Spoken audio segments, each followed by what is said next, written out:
My name is Private John Coulter. I'm a little bit nervous. I've been a little bit nervous for quite a while now. I've had some pretty terrible scrapes out there on the frontier. I'm what you would call a prototypical mountain man. Well, I was a mountain man, but it's awfully scary out there. It's awfully tense on the nerves. I really couldn't take it, so I had to give it up. But the story I want to tell you has a great deal to do with mountain men, and has a great deal to do with blazing trails, and trails like the Santa Fe Trail, and trails like the Oregon Trail. And so we're going to talk about that today. But first, I got to tell you that I've had some pretty scary times in my life. I recall once when I was out trapping, a companion and I were together when suddenly we looked up and there were Indians all around us. We were absolutely and completely surrounded. My companion,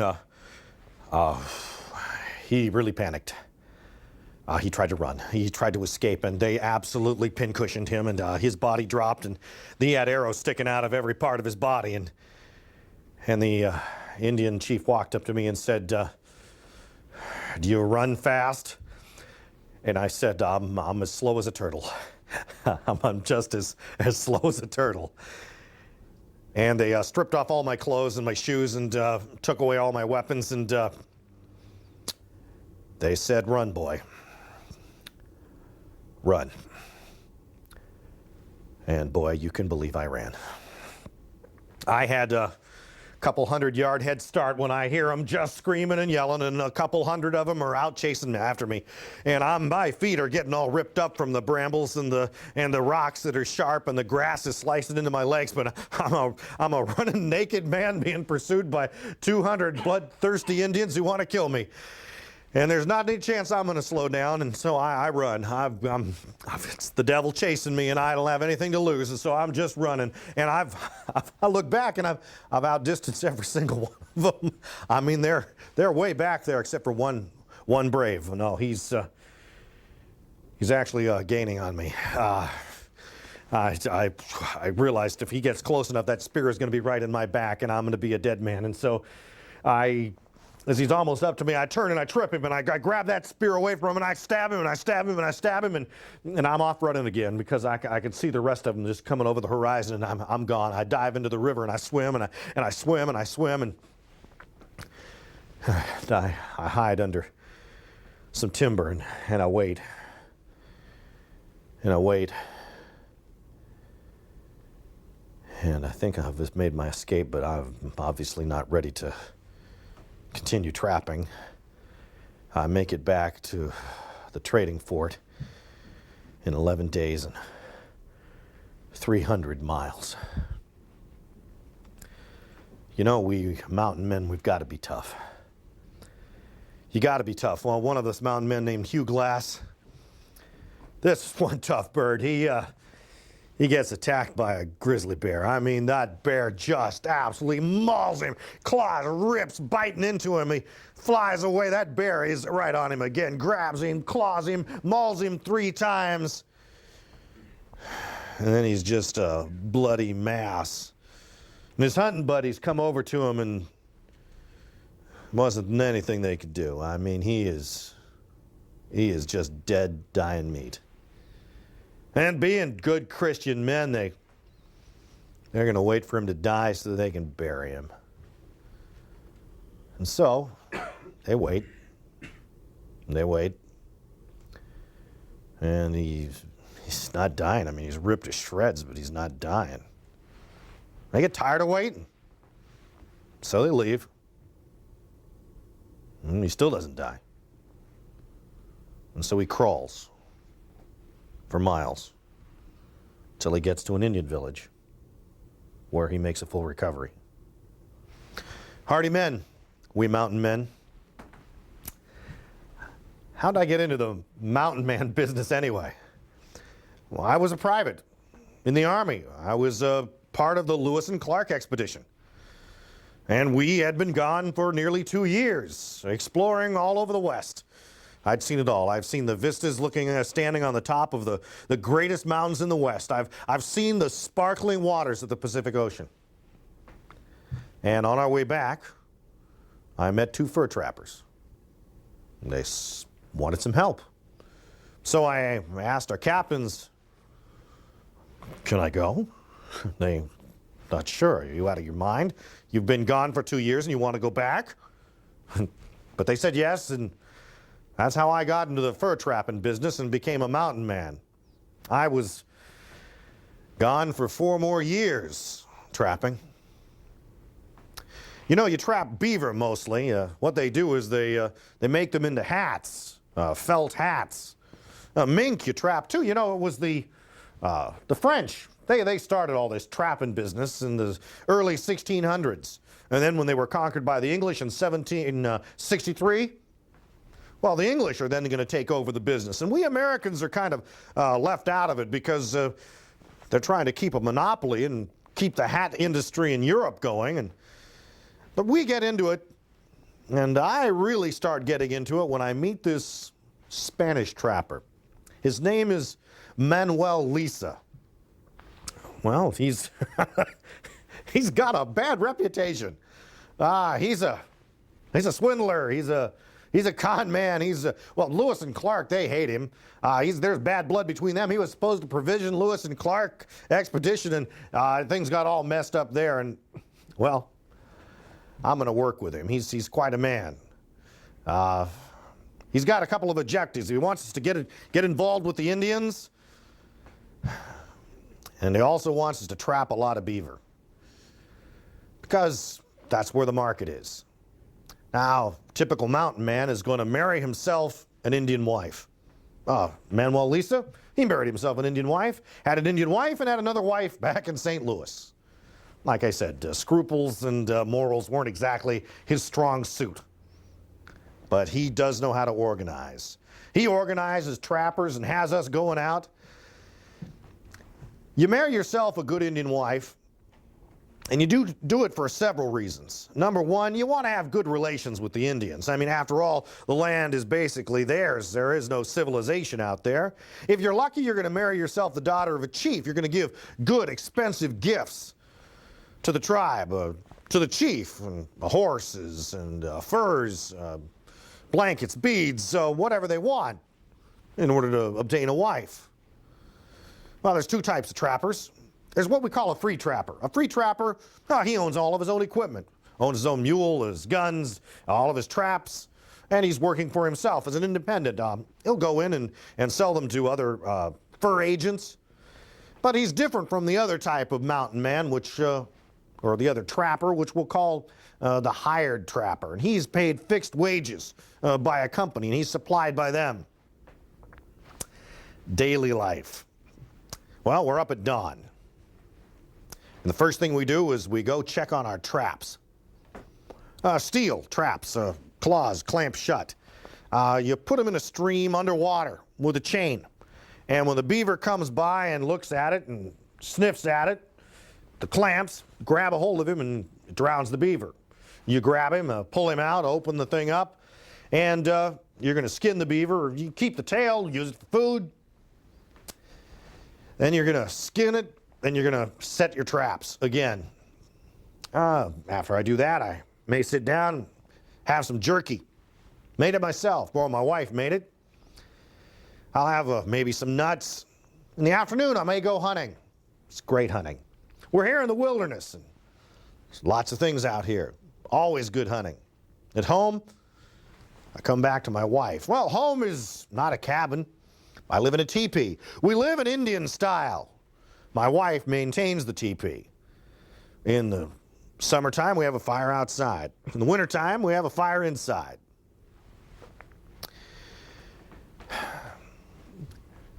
During this time, I'm going to try to collect as many beaver pelts as possible.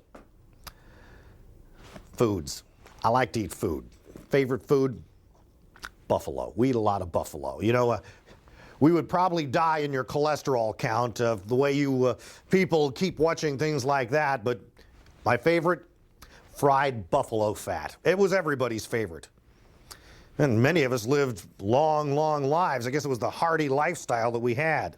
Up at dawn, work hard all day long, come home.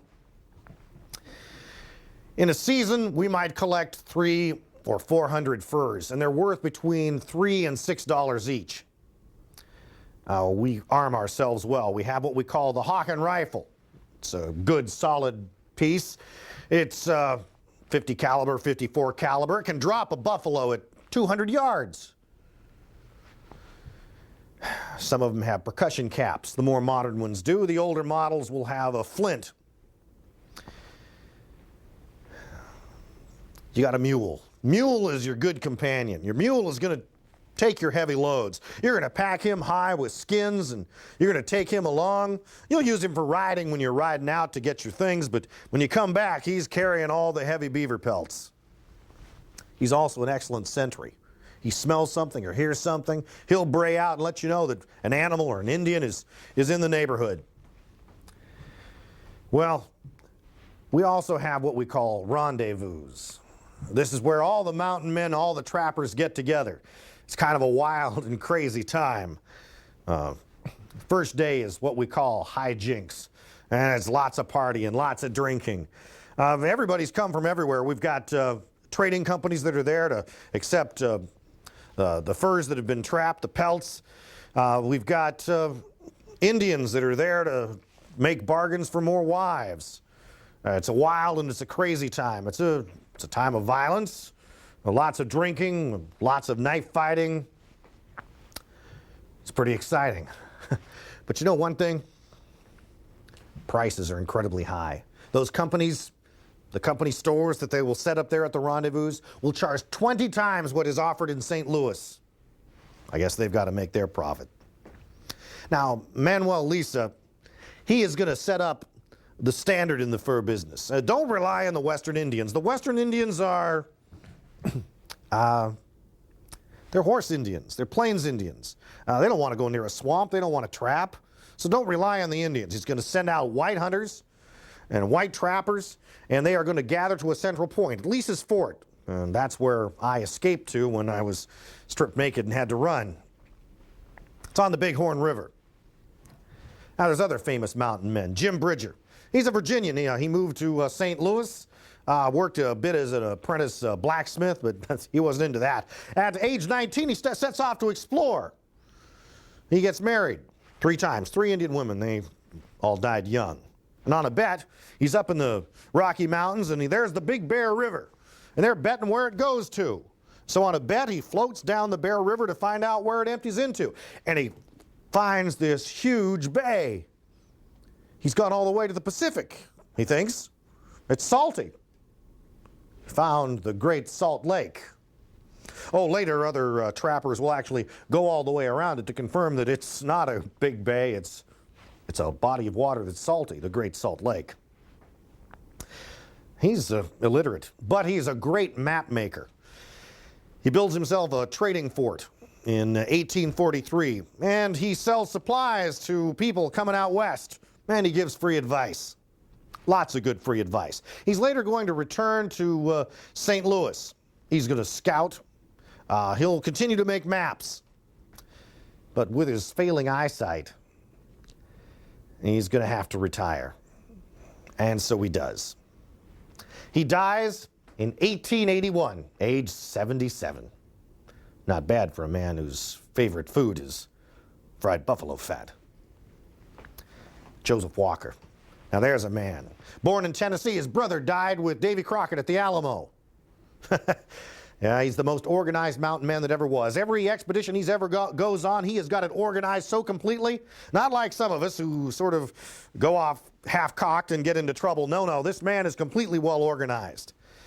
And he and the group that goes and to be organized with him, they're going to go from Salt Lake clear to California, a southern route. And they're going to find giant redwoods. And they're going to blaze a trail that will later be followed and become one of the easiest and most popular trails to get to California. And there's Jedediah Smith, age 23. He starts off being a mountain man. He is an outspoken Christian, one of the very few who are mountain men. Most of the mountain men are just the opposite. His constant companion are his rifle and his Bible.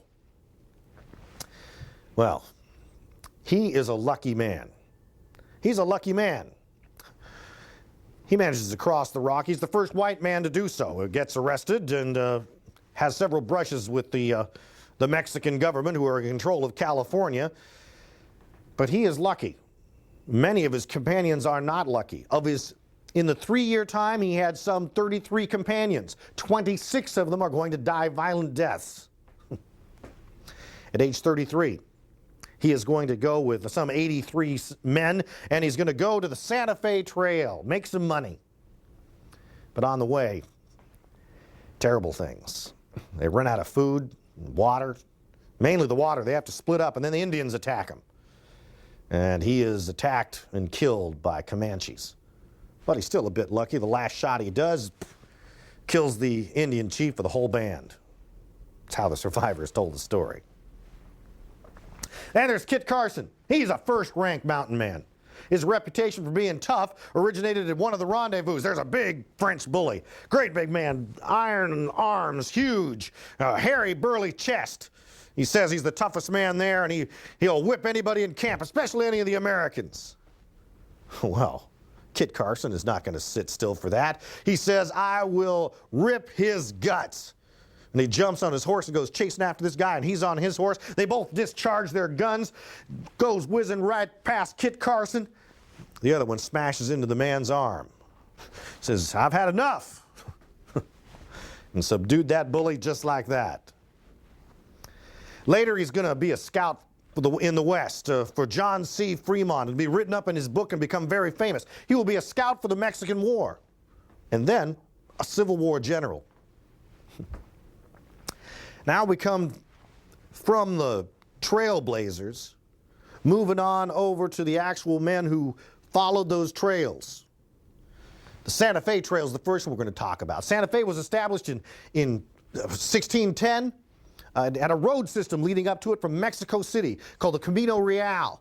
And lots of goods would go traveling up there. And it was almost the very end, the farthest north you could go. You could go a little further, almost to the Colorado border, but it was pretty much as high as you could go. But the Spanish, they're forbidden trade, any type of trade. They'll arrest you, they'll confiscate your goods. But in 1821, Mexico is free from Spain. And that opens up Santa Fe. And buffalo hunters, they tell this guy by the name of William Bushnell, they say, Santa Fe's open. You can go, you can trade, you can make a lot of money. They're anxious for more trade. Now, Bushnell, he was from Missouri, Franklin, Missouri to be exact, and he had himself a whole wagon load, a whole wagon train full of things and supplies that he was going to sell to the Indians. Well, if you're making great bargains in Santa Fe, why not go there? So he goes down to Santa Fe. And guess what? They make huge profits. One man with a $60 investment makes $900. Back in Franklin, they come back, and one man has got himself a leather pouch. He slashes it open, and Spanish and Mexican gold and silver just come pouring out. I'm saying there was so much money to be made on the Santa Fe Trail, and that's what it was. It wasn't for settlers. It was for trade, and very different from the Oregon Trail, which is going to have settlers going all across the country to settle in Oregon. No, those settlers the people that were coming to Santa Fe were going there to trade. They were there to make money. Bushnell is going to go back again. He's going to continue trading. In fact, he's going to take some 30 men and go on a brand new route. But oh my gosh, disaster hits.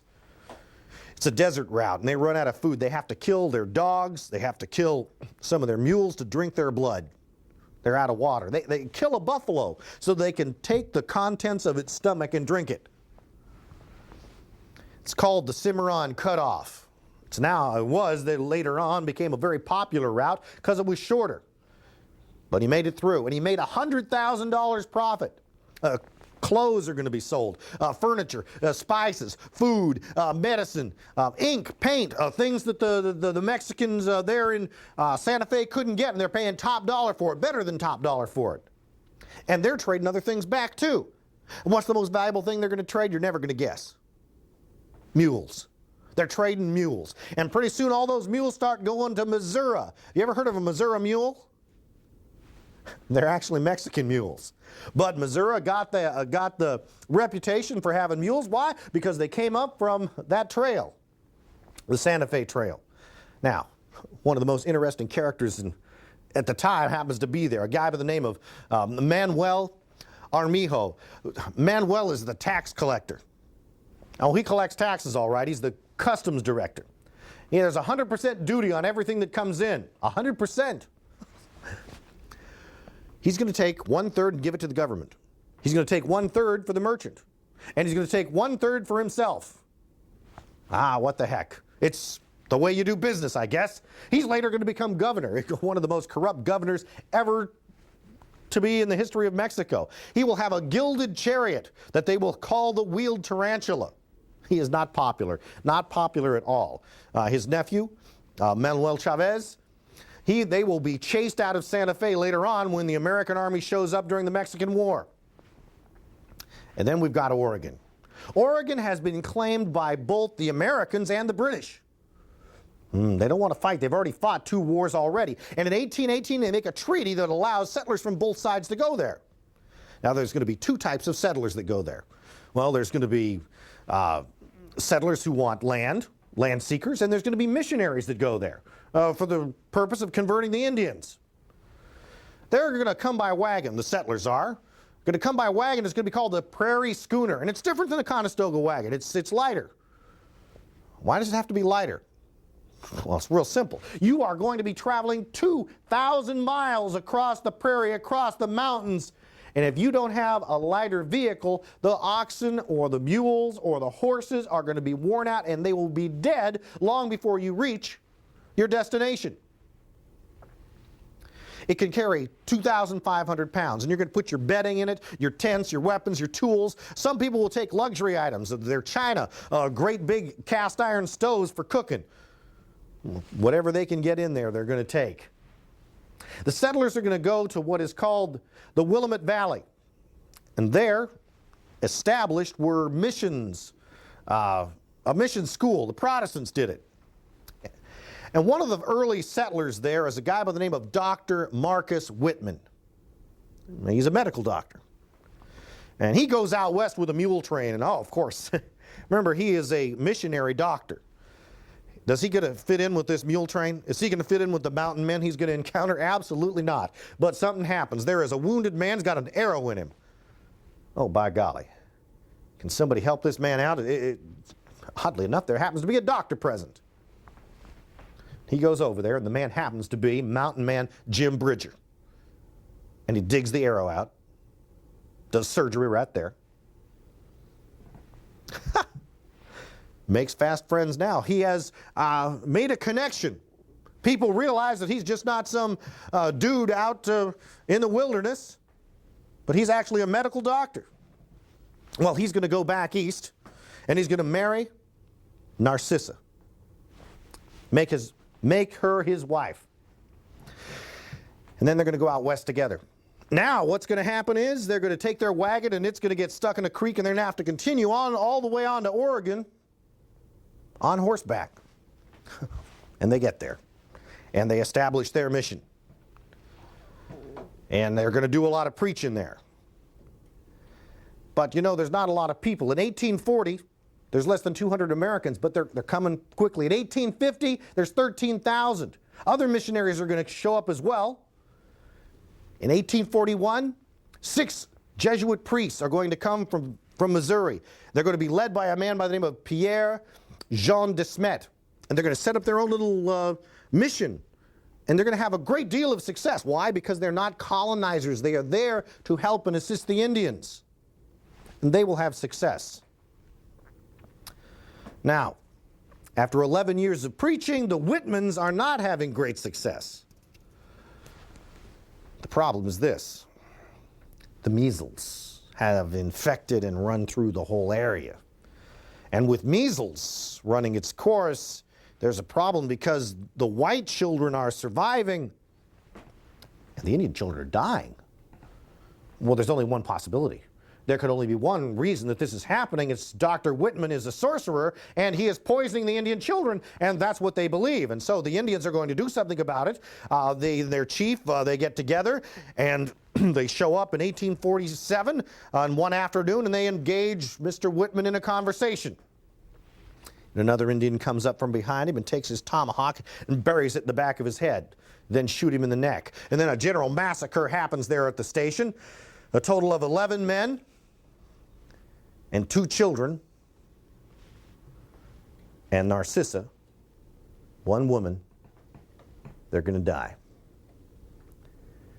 Well, later, the Hudson Bay Company is going to ransom 47 hostages from the Indians. Well, the trail is open.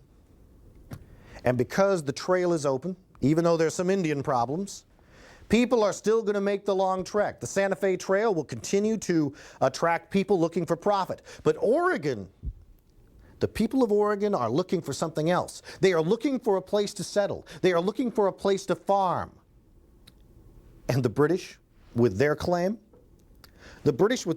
are going to be brushed aside because there aren't any British settlers in comparison to the thousands and thousands that are getting on the trail. Their prairie schooners are coming in great wagon trains, and they're coming west, and there's nothing that anybody can do to stop them. Oh, the rains come and the wagons get bogged down, and some of them leave in times of winter, don't cross in time for the snows, and they come and they'll be killed on the prairie. And on the prairie, if you catch sick and you're tired and you can't go on, they may just leave you there. And Indians will come and they'll pick off the lone wagon. It's dangerous. The trail itself, poisoned water, Indians, just the very nature of walking across 2,000 miles is enough to exhaust and kill any normal person, but they're going to come, they're going to keep coming because of the lure of the land. Now, what have we learned? We've learned that there are men, like myself, mountain men, fur trappers that have opened up the trails. We have fought against the elements. We have fought against Indians. We have survived and we have thrived in a business that is making hats in Europe and all over America. They're successful. Companies are forming. And the West is opening up. And mountain men, they're making maps. And it's no longer a great mystery like when Lewis and Clark went out. And with these maps, and with these trails being blazed by mountain men, you're beginning to see other people trickling out. Brave souls. Some of them missionaries. Some of them Catholic missionaries. Some of them Protestant missionaries. Willing to risk their lives, and die they do. You see the trail with Santa Fe open up as the Spanish are no longer in charge and Mexico takes over, and suddenly trade is back and forth and back and forth. People make lots of money. The Missouri Mule becomes famous, used all over the United States.